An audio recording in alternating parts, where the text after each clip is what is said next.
Decide what kind of a life you actually want. Quit fooling around with your life.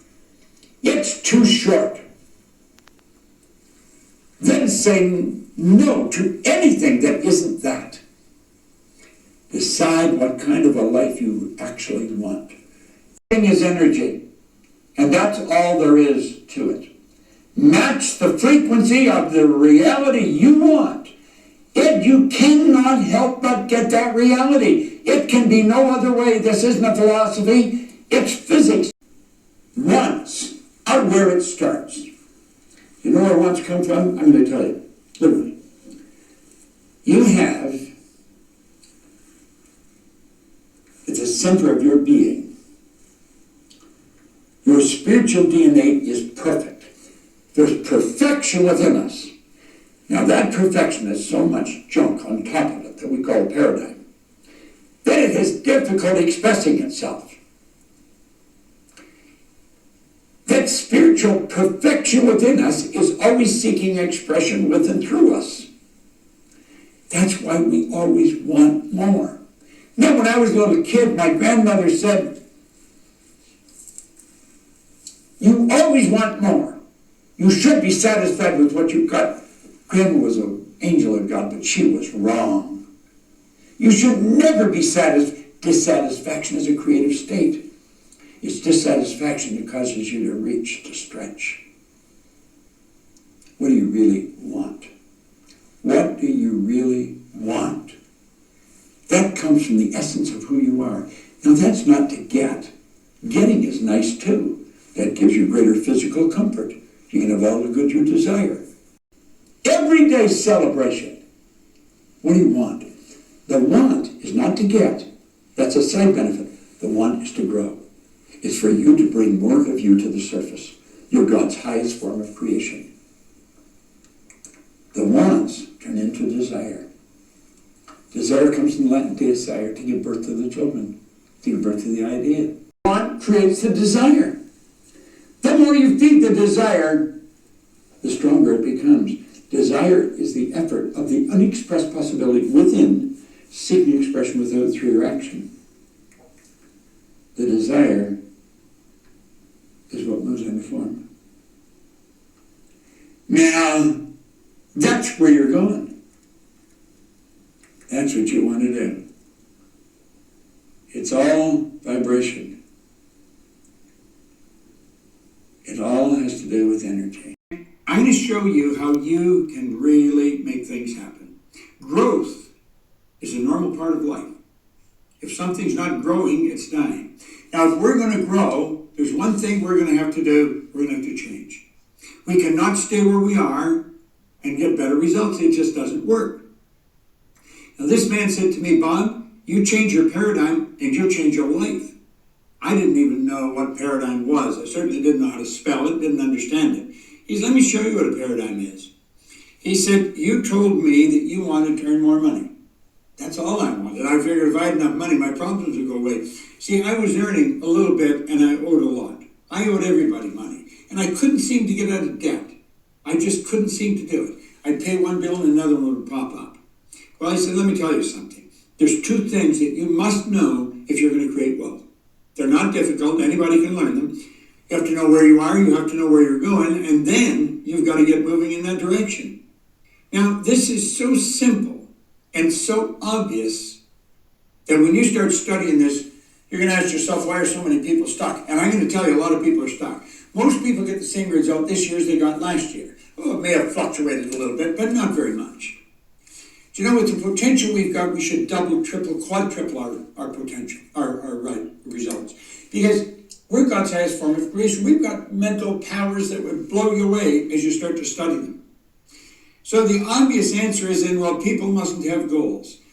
And I suppose that's true in a lot of cases. But I think a lot of people have goals, they just don't know how to get them. I don't think that's where the problem is. The problem's over here in understanding where we are. And most people really don't understand where they are. Well, they know where they are physical. You know, I'm standing in the middle of a field and a farm and so. I'm walking down a main street and Fifth Avenue in New York. They know where they are physically, but mentally they don't know where they are. They don't know why they keep getting the same results over and over and over. They keep same reoccurring problem. Well, he said, I'm going to tell you why. He says, because of paradigms. Because of paradigms.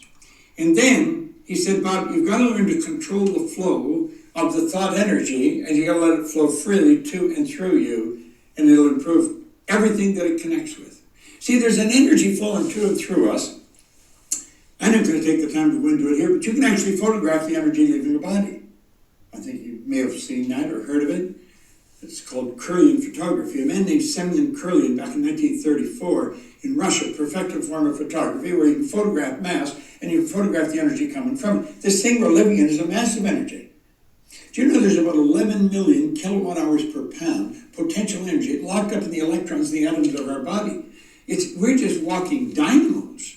We don't understand how to direct it. Well, let's take a look. What is a paradigm? A paradigm is a mental program that has almost, I say almost, exclusive control over our habitual behavior. Now think of this for a moment. Almost all of our behavior is habitual. So what we're really saying is that paradigms are controlling our life. We're not controlling our life at all.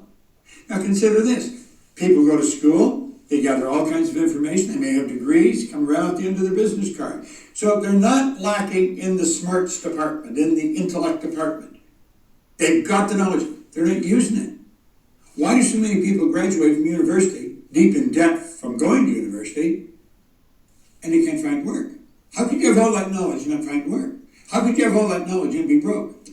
Well, I'm telling you why. It's because of paradigms. Now, this is an interesting subject. This is a black and white matter. There's no gray matter here. It doesn't matter how hard you work. It doesn't matter how many hours you put in. I've been working at this for over 50 years. I'm very familiar with it. If the paradigm does not change, ultimately the results will remain much the same from one year to the next. And that's really what happens to most people. If you only remember one thing I'm saying, I want you to burn this into your mind. When paradigms stay in control, nothing changes. Now, you can try as hard as you want to change some area in your life. If the paradigm remains in control, you're toast. It just will not work. So we got to ask ourselves some questions. How do we control the flow? Well, we've got the ability to choose. We've got phenomenal mental faculties. What is a paradigm shift? What is it? Well, it's an interesting thing. When we really cause the paradigm shift, everything happens. Only two known ways to change a paradigm. Just two. Go ask any psychologist, any psychiatrist. The paradigm is like a program in our mind that controls our behavior. Doesn't matter how much we know, our behavior is controlled by the paradigm. Now, the first way is the constant spaced repetition of ideas that are essentially the opposite of the paradigm. Now, the other way, it doesn't happen very often. That's the personal experience of an emotional impact. I'll give you an example. 9/11 in New York, the buildings coming down, that was an emotional impact. Not for me. Probably not for you. It was a terrible thing that everybody would agree was an absolute catastrophe. It was a paradigm shift for the people that were involved in that area. When that happened, their lives changed. The family of people that were killed there, paradigm shift. That doesn't happen often. You can count on the other one, the constant spaced repetition. I'm going to show you why. Now look at this for a moment. Why repetition is necessary when changing paradigms. Now you've probably attended a paradigm shift seminar. Go back and attend another one, and another one, and another one. I started to read this book 57 years ago. I'm still reading it. I have a book here open on my desk. I've been reading these 2 pages, for 3 months. Because I know that's how paradigms change. It's repetition that actually changes it. Through repetition, everything in your life starts to change. Now, I never knew that, but I started to read this book. And then I started to listen to a recording of Earl Nightingale's battle way back in 1961. I was so fascinated with what Earl was talking about, I couldn't stop listening to it. 10 years later, I was living in England. I was earning over $1 million a year. I had business in 7 different cities in Canada, the US, and England. I was earning all kinds of money. This takes a decision. So he mentioned here that all people that are successful, he spent his whole life, Hill did, Napoleon Hill. studying successful people. He said all successful people make decisions very fast, they change them very slow, they have no money to change them at all. I want you to decide right now that you're going to do this. You're going to do it. You're going to build a new model. Buckminster Fuller, the man that built the geodesic dome, he said something interesting. He said, you never change things by fighting existing reality. To change things, you build a new model that makes the existing model obsolete. How to build a new model. How to live the life you want. We're God's highest form of creation. Do you know that all the other little creatures on the planet are completely at home in their environment? They blend in. Think about it. Little birds, squirrels, deer, they blend into their environment. You and I are the only creature on the planet that's totally disoriented in our environment. And that is because we've been given the ability to create our own environment. We can sit down, we can take a pen, and we can decree our own destiny. I've probably been struggling with the results, trying to change them. Fuller said, you don't do that. You don't change your existing reality. It's the way it is. It just is that way. But it doesn't have to stay. You change something by building a new model that makes the existing model obsolete. Ability to act. Take action. Not hasty if it isn't required, but don't lose much time. Here's the time to act. When the idea is hot and the emotion is strong. That's the time to act. You say, Mr. Rohn, I'd like to have a library like yours. See if you feel strong about that. What you got to do is get the first book and then get the second book. Before the feeling passes and before the idea gets dim, action pronto. Action immediate. Action as soon as possible.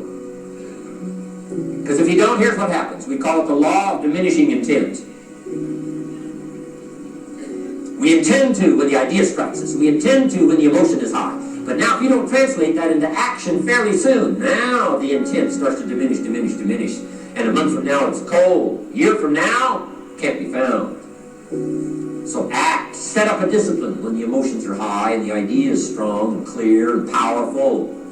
That's the time to set up the discipline. Someone says, I've had it. You know, this is it. I don't want to live like this anymore. And then you begin a new search. If you start the search, the odds are excellent you will find good ideas. If you search, you will find. Finding is reserved for those that search.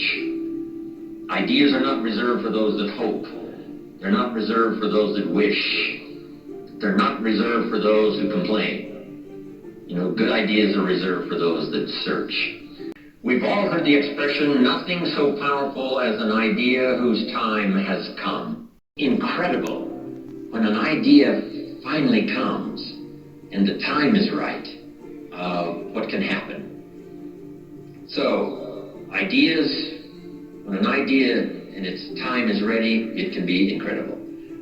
Nothing so powerful as an idea that comes at the right time. Maybe you've got 3 numbers of the lock that needs 4 numbers. And you've already got 3 already dialed in from, the sermons you've heard and the lyrics of the songs you've listened to and personal conversations and meetings and trainings and seminars and books you've read, all of that, right? You got the 3 numbers. It will be that 4th number for you that you've been looking for. And the lock will open and the door will open and there could be some real new accelerated opportunity for you over the next few years of your life. So I hope that's true from what I have to say. And the chances are excellent if you keep going to as many things as you can get to in terms of information, ideas, seminars, lectures. Because if you go continuously and systematically, some of them will be routine, some of them may be ordinary, and then just once in a while, some may be extraordinary, and you're never the same again. And you'll look back on that experience and say, that was one of the days that turned my life around. From testimonials and personal experience, we have enough information to conclude that it's possible to design and live an extraordinary life. I hope you will give that little phrase some consideration. And here's what's next. I hope you buy the idea. And what I want this for you is the gathering of more ways and means to design and live for you an extraordinary life. I don't know how far you want to go. Here's the first essence of life, and that is self-preservation. To produce enough to take care of yourself. The instructions given right to the couple that left the Garden of Eden. One was to multiply. It's a lonely place with only 2 people. But here were the next instructions, to be fruitful. How fruitful, how productive should one be? And here's number 1, to produce enough to survive. To produce enough to take care of yourself. And self-care is important. If you're flying on an airplane, the flight attendant says if for some reason we run out of oxygen, these oxygen masks will fall from the ceiling. And if you have children with you, quickly take care of them, then take care of yourself. No. No. No. They say what?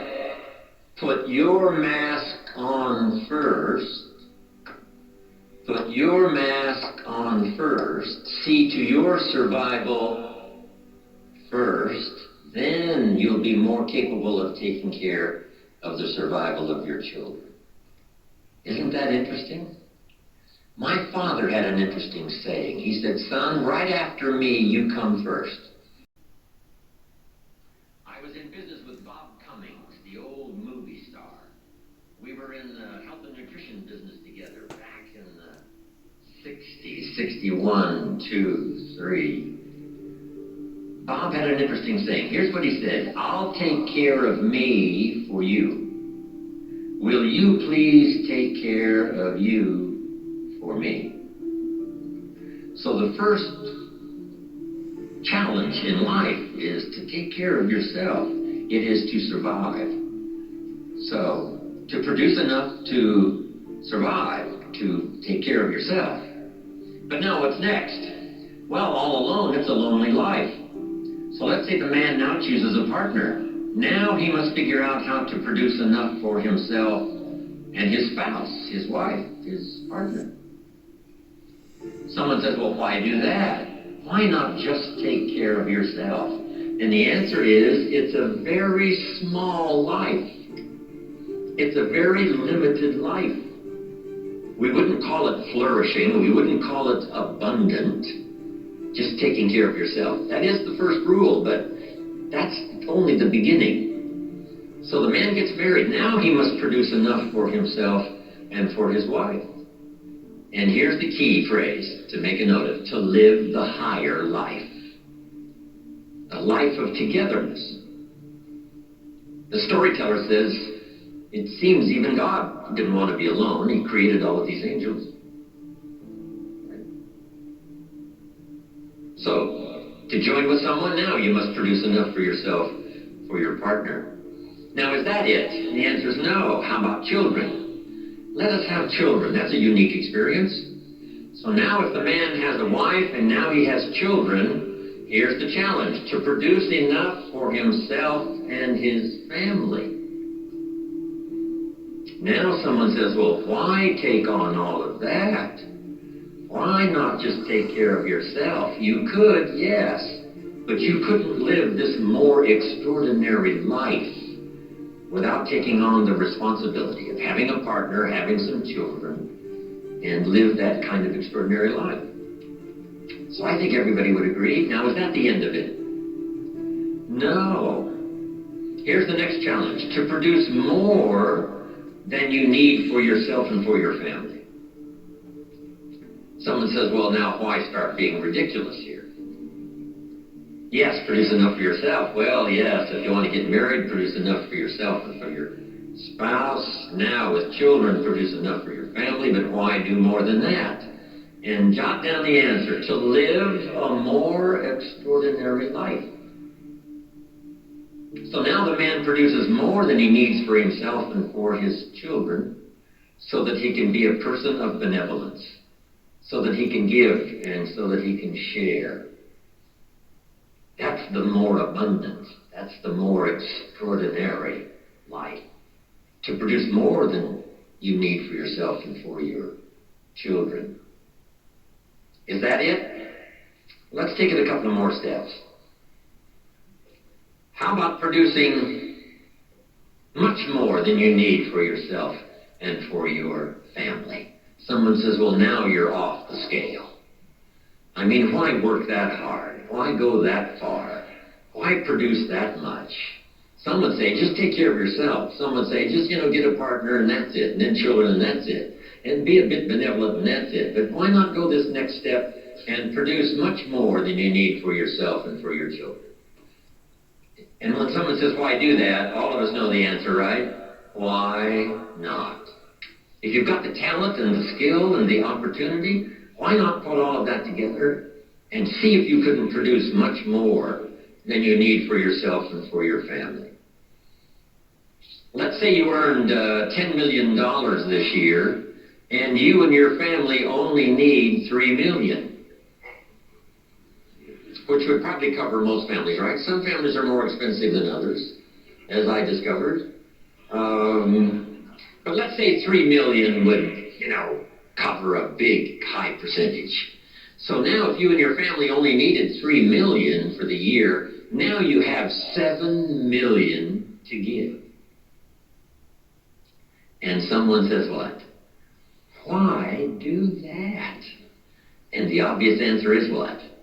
Why not? If you've got the talent and the skill and the time and the opportunity and the occasion and all this stuff comes together, why not? Let's go one more. How about producing far more than you need for yourself and for your family? And live the far more life. We've heard the story of Andrew Carnegie, right?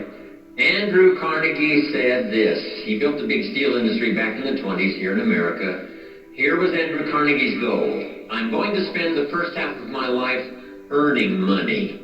I'm going to spend the last half of my life giving it all away.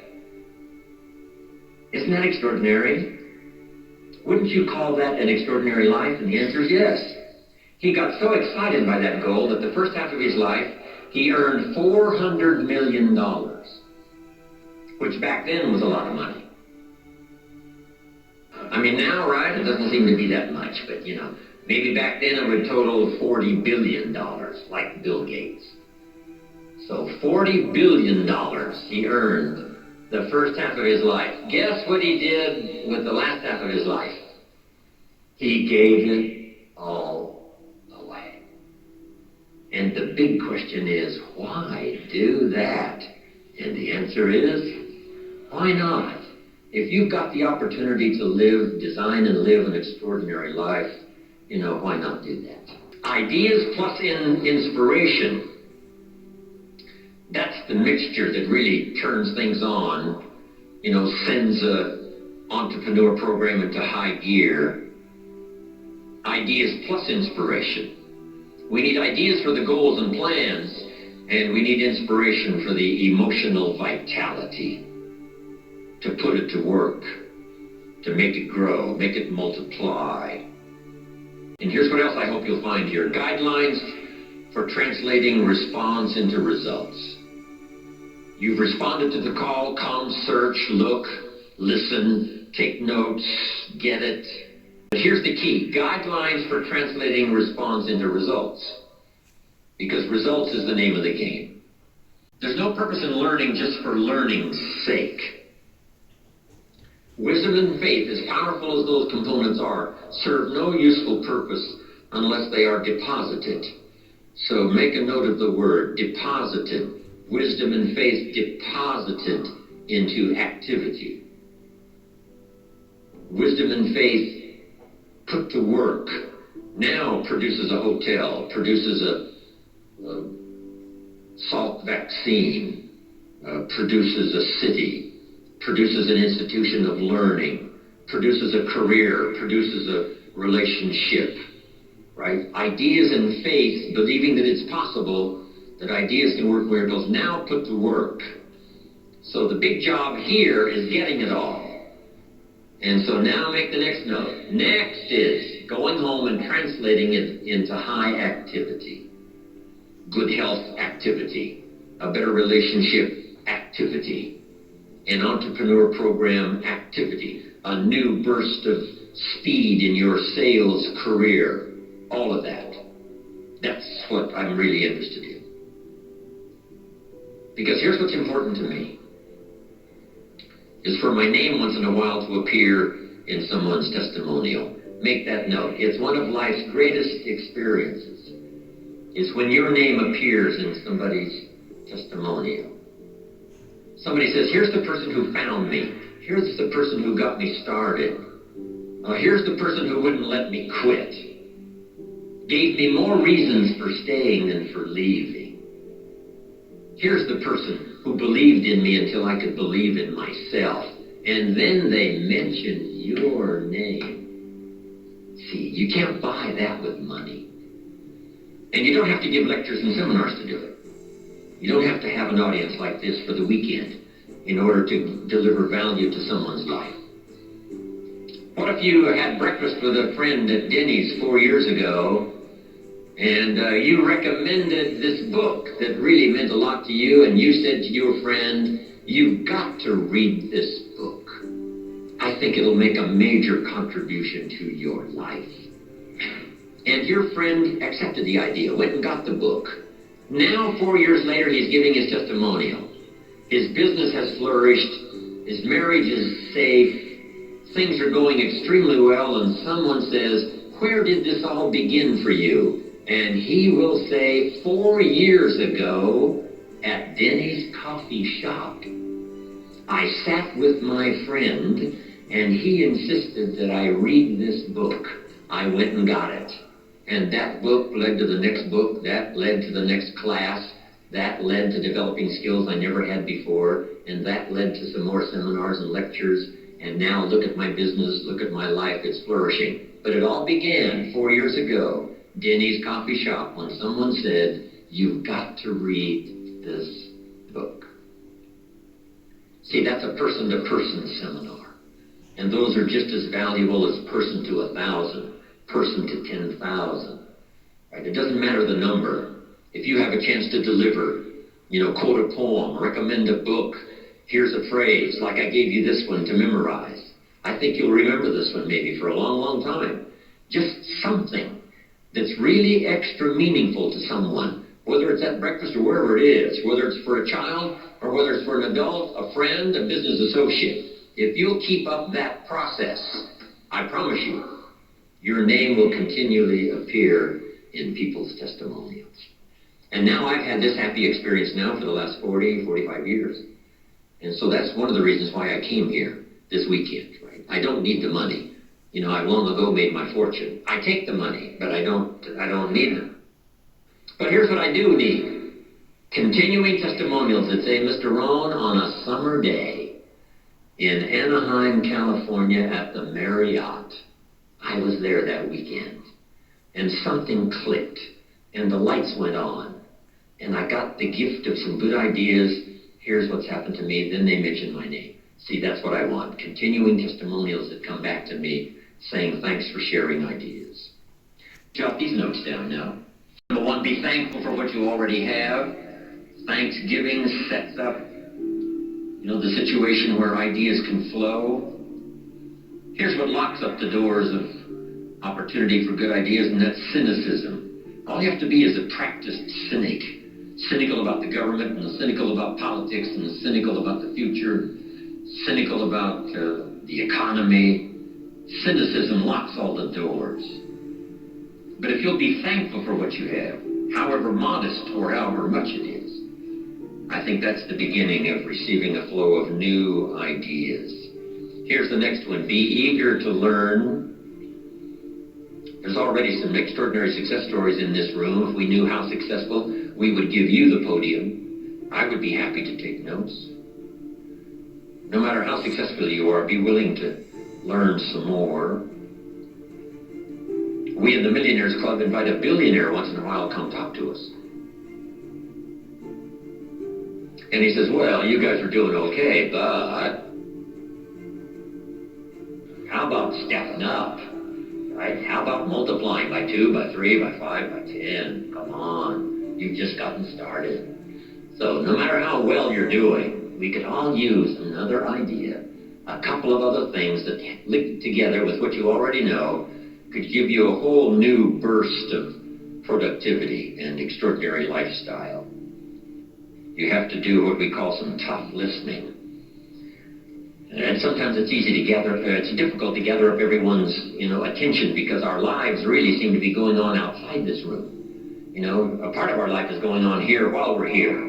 But some of us, our kids are out there, and our business is out there, and our career is out there, and our job is out there, and everything is out there. So sometimes it's difficult to bring yourself within the, framework, inside these four walls, and just really concentrate and do your best to get it all. Because I know how meaningful ideas can be. The name Earl Show, still rings in my mind. I'm 25 years old after the Girl Scout story experience. I'm introduced to a man who I had a chance to go to work for, and over the next 5 years, the ideas he shared with me not only made me rich, but gave me the foundation for a long-term career of sharing ideas, building business, making profits, hopefully wise investments, made an extraordinary contribution to my life. This unique man, he only went to the 9th grade in school. So the things he shared with me over that 5-year period were very simple, very ABC. But that's where I got all of those simple phrases. Let me just review some of them for you very quickly. For things to change for you, you have to change.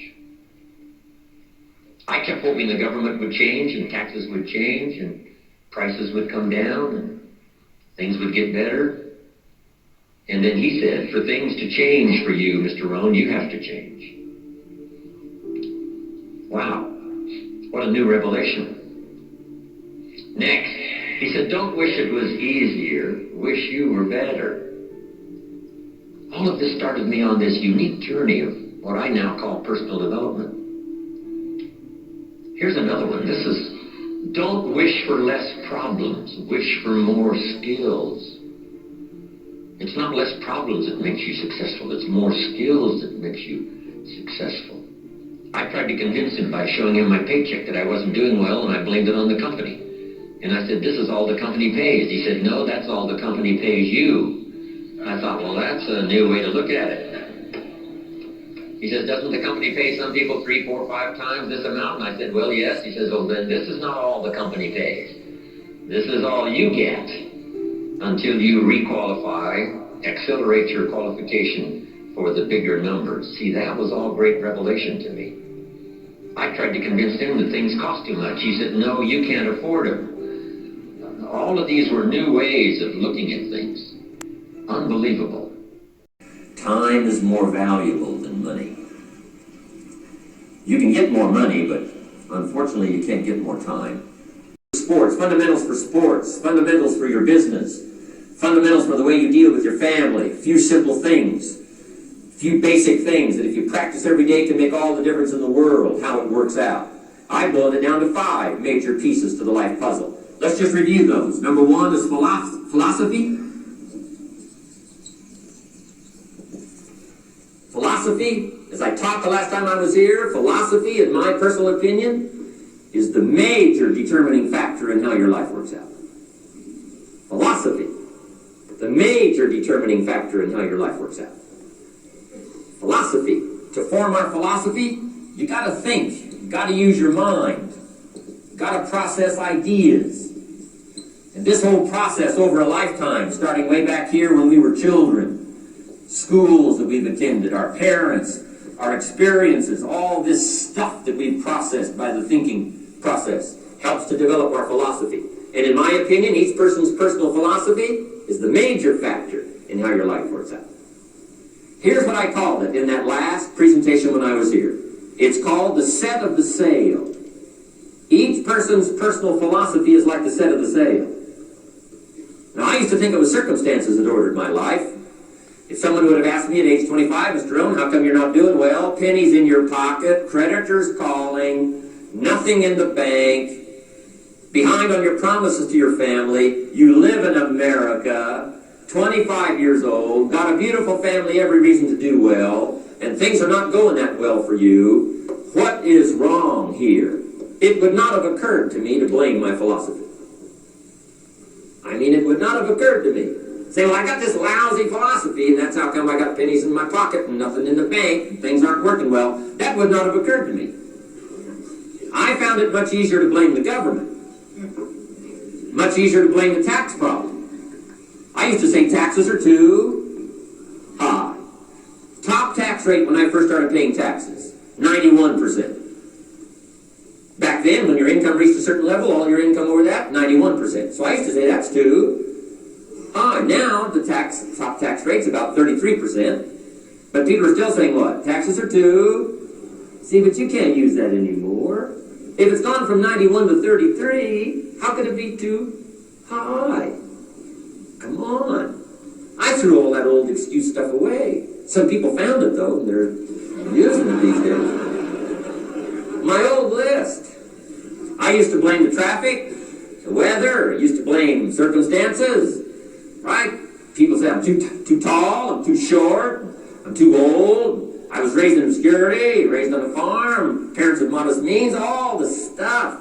If you were to ask me, how come you find yourself here, Mr. Rohn, age 25, living in America, land of abundance and opportunity, pennies, zero in the bank, not doing well, creditors calling, it would not have occurred to me to blame my philosophy.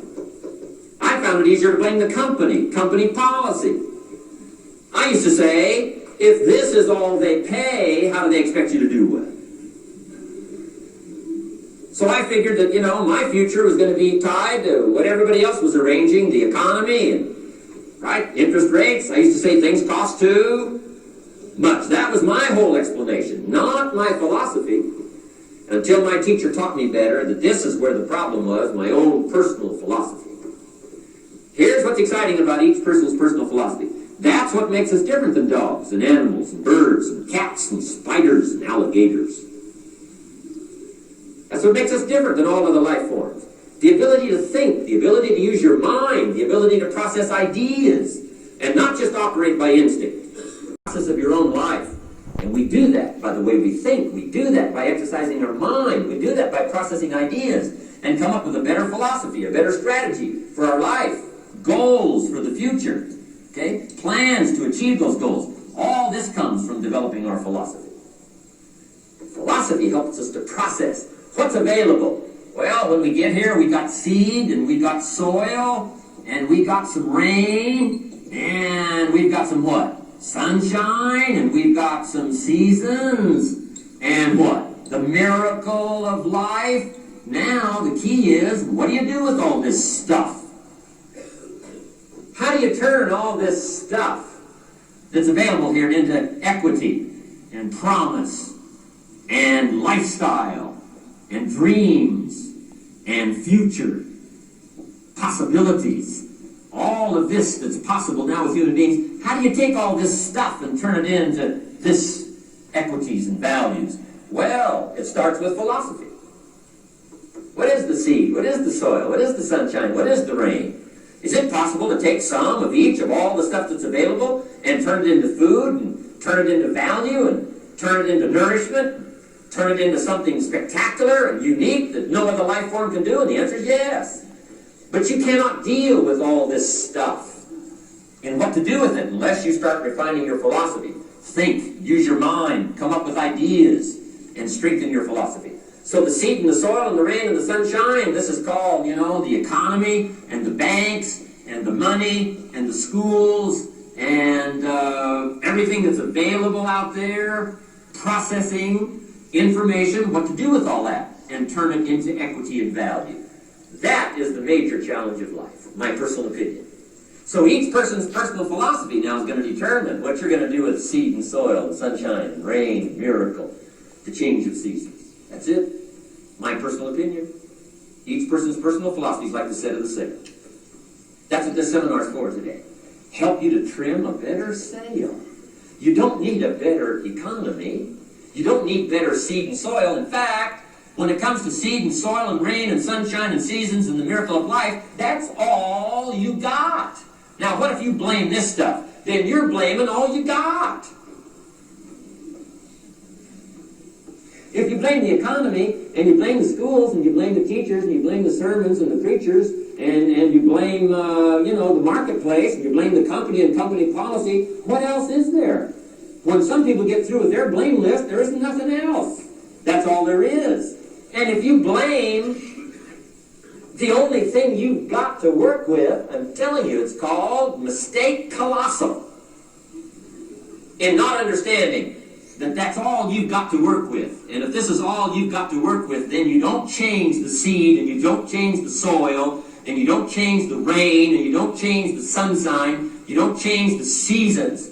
Right? Guys, I'll take 3 springs, 4 summers, 9 falls, no winters. No! You can't fool with this stuff. You got to take it like it comes. Then what do you change to make your life work well? You got to start with your philosophy. Guess what I had to do at age 25 in order to change my own future? I had to change my mind. I had to change my thinking. I had to change my philosophy. I was messed up on what was causing my problem.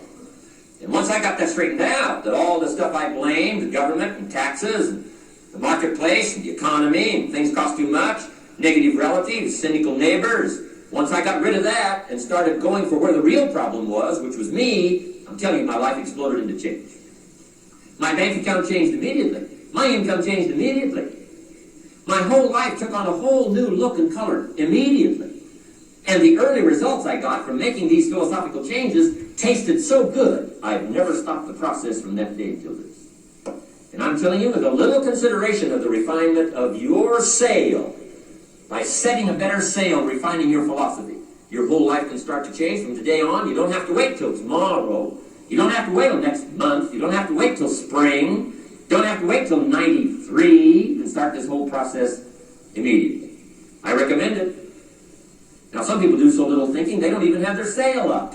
I mean, you can imagine where they're going to wind up at the end of this week, at the end of this month, at the end of this year. Now's the chance to change, process all this information. So number 1 is philosophy. Okay. And we dealt with all that. Where we get ideas from personal experience, from other people's experiences. I don't want to get into all those details because we covered that the last time I was here. But philosophy, that's number 1, my personal opinion. Each person's personal philosophy. Here's the definition of success and failure. Just make this note. Here's failure. A few errors in judgment. Repeated every day.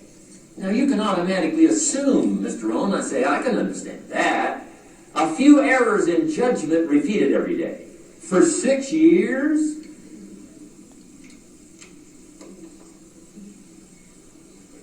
I'm with my father. I think I told this story last time I was here. My father, 88 years old, he's never been ill, still hasn't retired. Not long ago, midnight, we're getting ready to go to bed. We've drilled a new well, got some extra water, got some more acres going, he's all excited. At midnight, we're getting ready to go to bed. My father's eating what he calls his midnight snack. A little bite to eat before you go to bed. Don't have to go to bed hungry. And I'm watching him eat this midnight snack. Guess what he had? An apple, a few graham crackers, and a glass of grapefruit juice.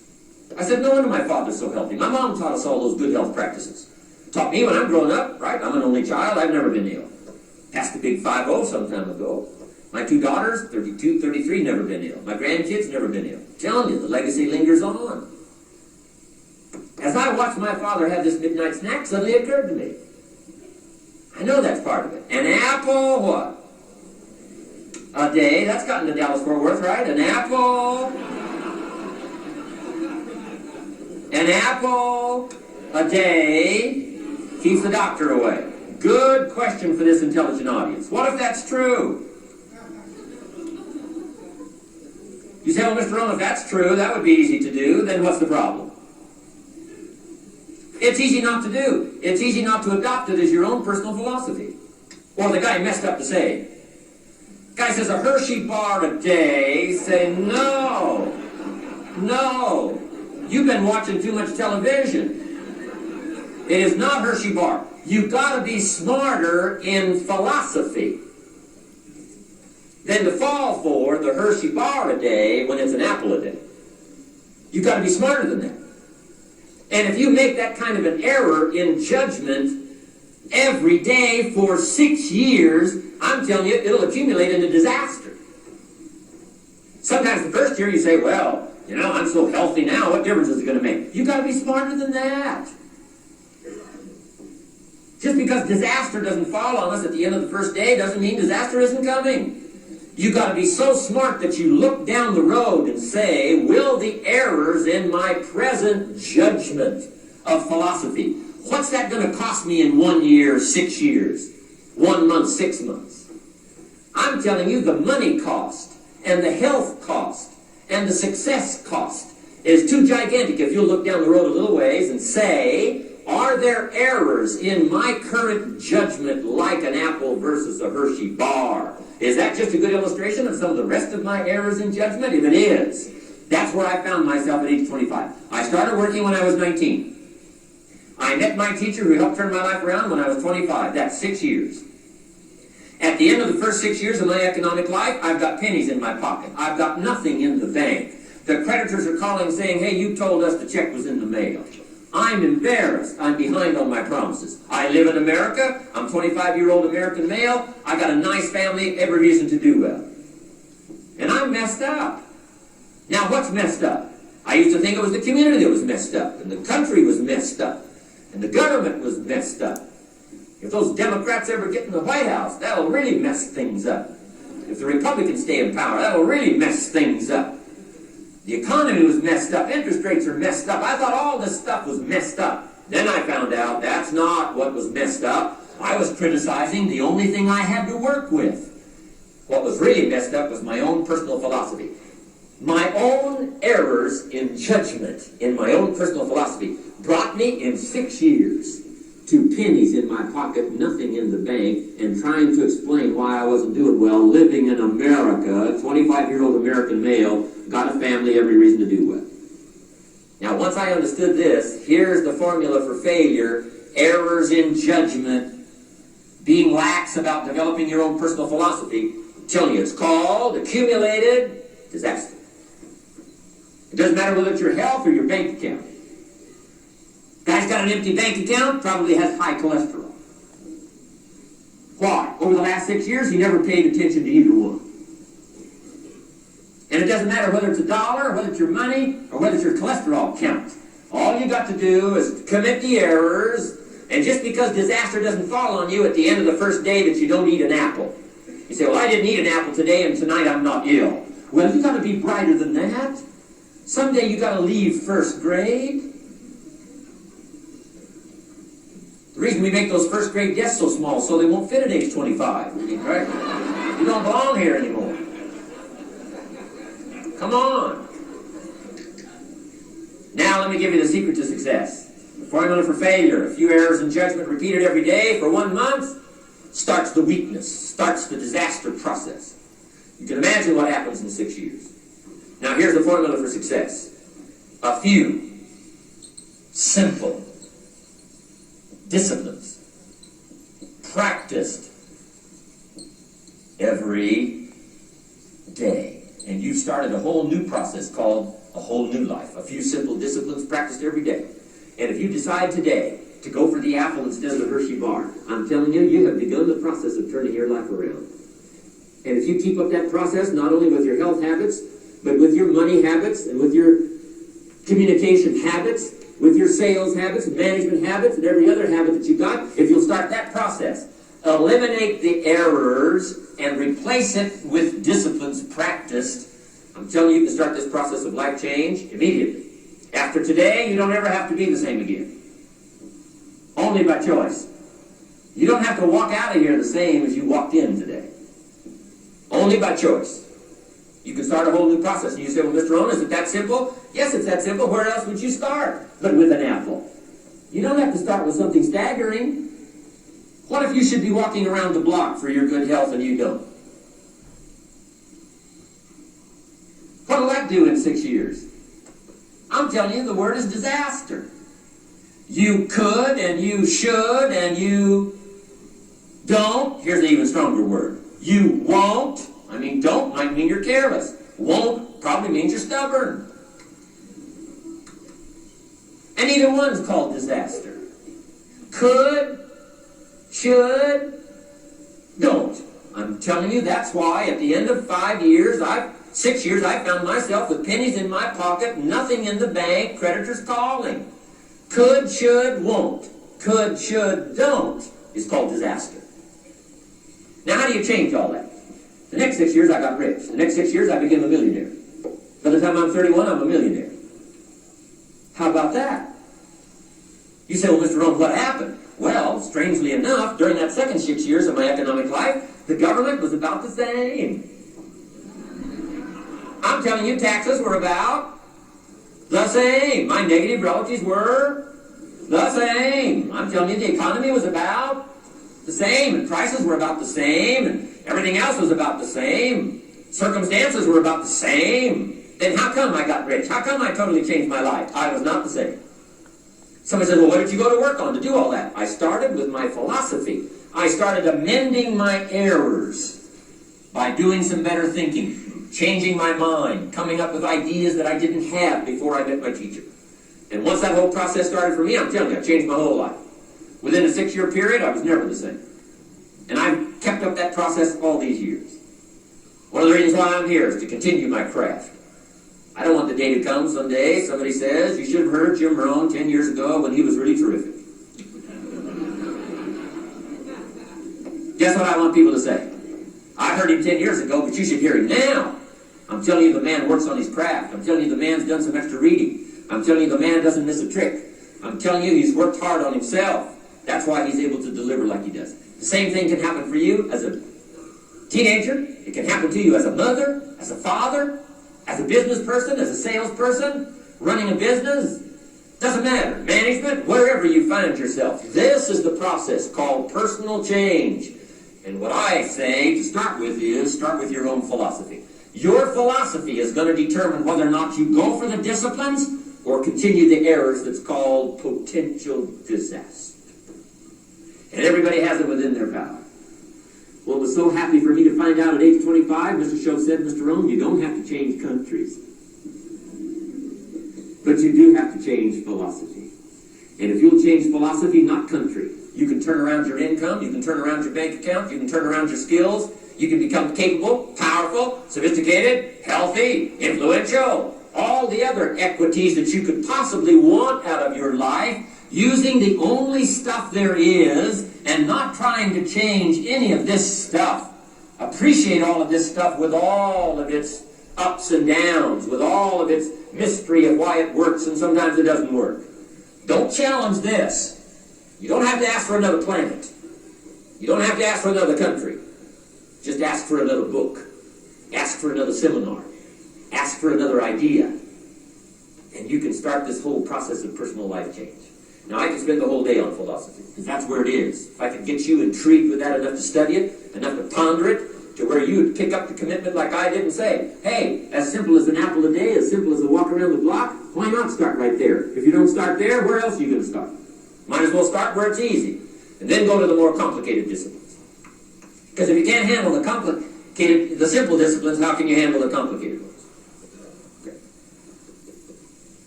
Key. Philosophy. Here's number 2. I got to give these now very quickly because I got too much to cover here. They'll linger too long. Number 1, we're affected by philosophy. First major of the 5 major pieces. Number 2 is attitude. We're affected by how we feel. First, we're affected by what we know and the decisions we make. Second, we're affected by attitude. How we feel. And I gave that quick list. Let me give it to you. It's how you feel about the past. You've got to have a good attitude about the past. Use it as a school, not a club. Don't beat yourself to death with your past. Faults, failures, losses. Let the past be a school. Harsh school maybe. What else is new? Let the past be a school master to teach you. Not to threaten you, but to teach you. Okay. Next, it's how you feel about the future. Set your goals. We'll talk a little bit about that before we finish today. Goal setting. The promise of the future is an awesome force to affect your life every day. Without a future well designed, we take hesitant steps. And all you have to have is hesitant steps for 6 years. You'll be timid, driven into a corner, not boldly willing to go and take your portion, take your share. Okay? Next, it's how you feel about everybody else. Got to have a good attitude about everybody else, because it takes everybody else to make a market. One person doesn't make a family. One person doesn't make a business. One person doesn't make a corporation. One person doesn't make a community. One person doesn't make a nation. It takes all of us to make a dynamic economy, a nation second to none. It takes all of us to make the churches, make the economy run. It takes all of us to make the possibilities. All the gifts that have flowed in here the last 200 years, unprecedented in 6,500 years of recorded history. There's been nothing like it. The ethnic streams that have flowed in here brought their gifts, brought their talent, brought their skills, brought their inventions, brought their work ethic. All of it mixed together is called America. Been nothing like it in 6,500 years. And to miss the value of it by some, warped attitude about it, I'm telling you, you've missed it all. And if you have an appreciation for it all, you'll draw from it. And if you draw from all the gifts that have been blended together here for 200 years, now for your value and benefit, think of what you can do for your days, for your business, for your conversation, for your equities. You can transform it to an incredible degree. And here's the last one. It's how you feel about yourself. Understanding self-worth is the beginning of progress. Self-worth should be easy. If one of us can do it, all of us can do it. If anybody can think it, we all can think it. I can read, you can read. I can understand, you can understand. From where I came from, the few simple things I did and tried revolutionized my life in 5 years. There isn't anybody here that can't do it. Change from pennies to fortune. Change from nothing to something. Change from broke to rich. Anybody in this room can do it. If any of us can do it, we all can do it. That's the kind of value you should place on yourself. If Jim Rohn can understand it, I can understand it. If he can read, I can read. If he can find it, I can find it. If he can change, I can change. If he can get it done, I can get it done. That's the attitude about yourself. So valuable. Okay? Now, in transforming our lives, we don't start with attitude. We don't start with the inspiration here. We start with education. Somebody says, well, I expected you to just come get motivated today. Well, that probably won't do it. Somebody says, by now we should be standing on the chairs, waving the flag, singing the old gray mare. Get going here. No, that's not where you start. Life change does not start with inspiration. Life change starts with education. You've got to be educated to the point of where you might have messed up. My teacher put it in blunt, simple language. He only went to the 9th grade in school, so he put it in simple language I could understand. He said, Mr. Rohn, after 6 years living in America, healthy American male, 25 years old, been working 6 years, 1 year of college, pennies in your pocket, nothing in the bank, behind on your promises. Schultz said, I just got one simple explanation for that. You've messed up. Now, I can understand that kind of language. Substitute a Hershey bar for an apple means you've messed up. Should walk around the block, could walk around the block, won't walk around the block. You have messed up. And all you got to go is write down through the list. Don't need some teacher to come by and tell you. Be your own best teacher saying, hey, let me make a list of some places I've messed up. Because if I let this down, that probably affects the rest. And the answer is, that's true. So we don't start with inspiration, we start with education. Someone says, well, just motivate this guy, he'll be all right. Just motivate him, get him turned on. Probably not. If a guy's an idiot, you motivate him, now you got a motivated idiot. No, it won't be all right. So we start with education. What's the first education? If it isn't going well and you live in America, you have messed up. You don't need to change countries. You say, well, the country's messed up. That's like cursing the soil and cursing the seed and the sunshine and the rain, which is all you got. Don't curse all you got. When you get your own planet, you can rearrange this whole deal. But this one, you got to take like it comes. So, number 2 is attitude. Here was number 3, activity. This is the work part, the labor part. Taking action.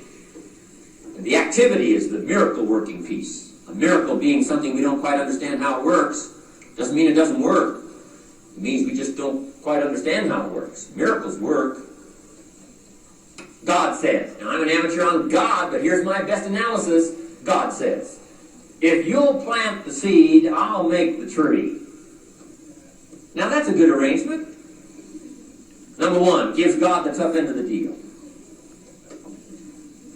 What if you had to make the tree? That'd keep you up late at night trying to figure out, how do you make a tree? Say, no, I'm telling you, the mystery of the miracle of this stuff has already been set up. God says, I got the miracle going, I got the seasons going, I got some sunshine and some rain, and I'm God. But the way I've arranged it, I just need somebody to plant the seed, not chant. In California, they're trying to chant to get this stuff done. Forget this California stuff. You don't have to rub a crystal and sleep under a pyramid. This stuff's too easy. Getting rich is too easy. Changing your life is too easy. Forget all that. Right? Massive bombard, affirmation, forget all that. My opinion. Ocean waves and seagulls? Come on, this stuff's too simple. Just simple, easy stuff. But if you neglect it, that's how it piles up year after year, if you're willing to straighten it out. And here's one of the keys. It's called activity. It's called disciplines. Turning wisdom from your philosophy and inspiration, the strengthening of attitude, faith, courage, commitment, and all this stuff that comes from attitude. If you're willing to take these two qualities, philosophy and attitude, and invest it into activity, you can have a miracle. Anything short of that, no miracle. Wisdom doesn't perform a miracle. Attitude doesn't perform a miracle. The only thing that performs a miracle of increase, called equity, is called putting wisdom and attitude into discipline, into labor. And this labor now can perform a miracle. And here's the two parts to the labor. One, do what you can. Number two, do the best you can. Can't give you better advice than that. Number one, do what you can. You just got to go home and make a list after today. And here's the question to ask as you make this personal list. What am I not doing that would be easy to do? That could greatly change my health, my wealth? What am I not doing I'm neglecting that would be easy to do? Just go home and answer that question personally. You don't have to put the answers on a public bulletin board. This is just all personal stuff.